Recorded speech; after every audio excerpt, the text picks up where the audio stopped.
Okay, I'm back. So here we have Soul Tornado in his monkey form. So I just started with the monkey form right away because, or robot mode right away because obviously the cube, there's not much you can do in the cube / box form.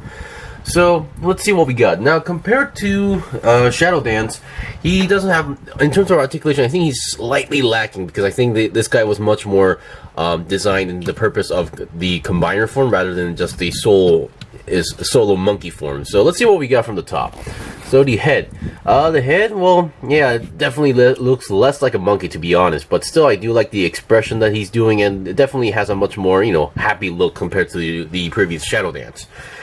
The head can go down a lot for some reason, and then up, and then 360 twist seems also possible, but on the tight side because, once again, ball jointed. Now the arms are very chunky to the point where he can't lower his arms straight, so it's going to be constantly in this position time to time. But the arms can go 360 as usual, can go to the side about that much, and then while it doesn't have any shoulder movement, but due to the transformation gimmick or process, you are able to do the same thing with the arms if you want to do so. Now the arms can bend about 90 degrees, that's pretty good, and then the lower arms can also rotate 360 if you want to do so. Now these are the hands. They just decide to, I'm assuming this red section is supposed to be like the thumb area, so yeah, you're never gonna be grabbing anything with these hands, that's for sure. And we got all these ports going on here, which I assume is meant for more of the combination here. Looking at the main body, there's no body swivel movement, there's no ab crunch or anything like that, but I would like to point out that if you open this hatch up, if you were in the box mode, you can actually see the actual face of the combiner, but we'll be seeing that pretty soon. And then the legs are, once again, these are non-ball jointed connections as far as I know, so you can go front a lot and then back pretty well as well, and then you can go to the side a little bit more than 90 degrees. If you can avoid the arms, I guess you could go slightly more. That's pretty well done. And then bend wise, you do get a slight bend here as well. And then now the feet may seem a little bit weird here, but these are the feet, but unlike the Shadow Dance, it actually has a much more wider it has a wider feet, and it actually has, as you can see, a pivot. Oh boy, that did not sound that well. So you do have a pivot point here, so if you want to pose it a little more better, you can do that. And once again, for the transformation, when you're going from box to monkey form, do be careful because I almost snapped this part off. I'm actually fixing on the process. Even after showing this process, apparently this is not in the mid process. This is right off the bat. If you're trying to transform from box to monkey, this is like step number one. This is step number one. I wish so yeah. For me, I was in my head, it was thinking, oh, maybe it's just a mid process, so I'll take that in mind, but no, it was right off the bat. Alright, so now we've seen the articulation wise, so there are some better parts, there are some less parts compared to the other monkey, but still they all have enough for what they are. So now we've seen the monkey form as well, and then the only part we haven't seen is the tail, which is pretty much, pretty well articulated, so it can go up and down like that, and then we have another joint here, another joint here, and then a rotating, I think this is, yeah, a ball jointed here, and another ball joint here, so you can rotate the end tip of the area, or the end part of the area of the tail.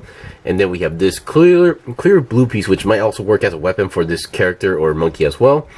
And yeah, so you can pretty much position it anywhere you want. Of course, just be careful of the ball joint position, and you should be good.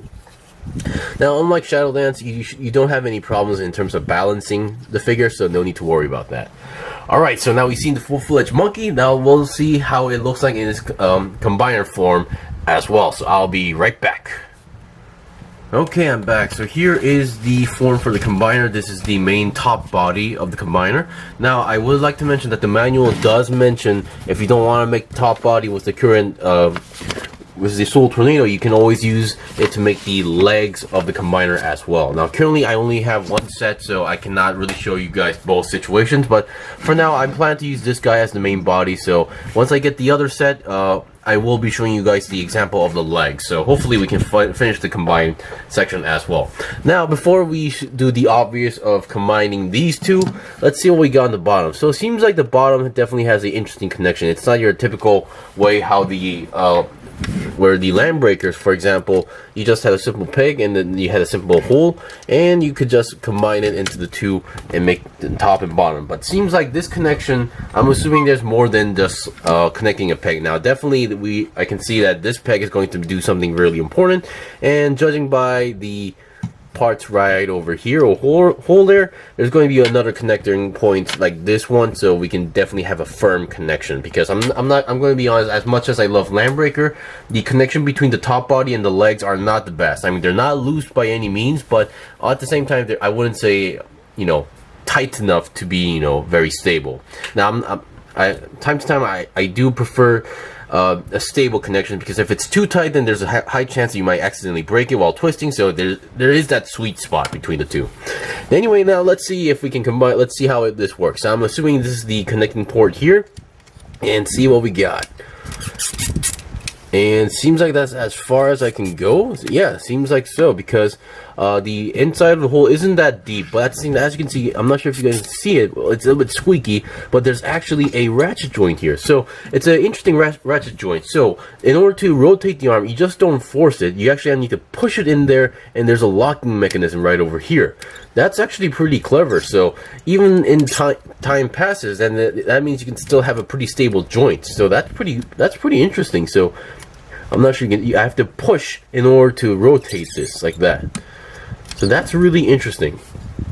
So judging by the whole size of it, I'm assuming now, since the legs has got to be, you know, longer than the arms, so basically the arms should be, you know, away from the bottom. So I'm assuming this is going to be pretty big. I'm going to say it's definitely going to be much taller than your standard HGUC Gunpla. So even at best, it might even, you know, top some, you know, smaller master grades as well. Anyway, that's pretty much it for the review. So this was the review of the Beastbox number 34, the Soul Tornado and Shadow Dance set. Now, I think this is a really good set. Now, for those who want to finish the combining aspect, you can buy two of the same sets, so you can actually have a full matching color. But for me, I tend to not buy the exact same sets, you know, time to time, because it's kind of boring. So I'm going to wait for the other red variants to come out and then finish the combined form and show you guys on video as well. Anyway, thanks for watching the review. This was the review of the Beastbox number 34 Shadow Dance and Soul Tornado set. If you guys got any questions or requests in the comment below, I still have more stuff to buy and build and make reviews out, so please stay tuned. Until then, see you guys next time.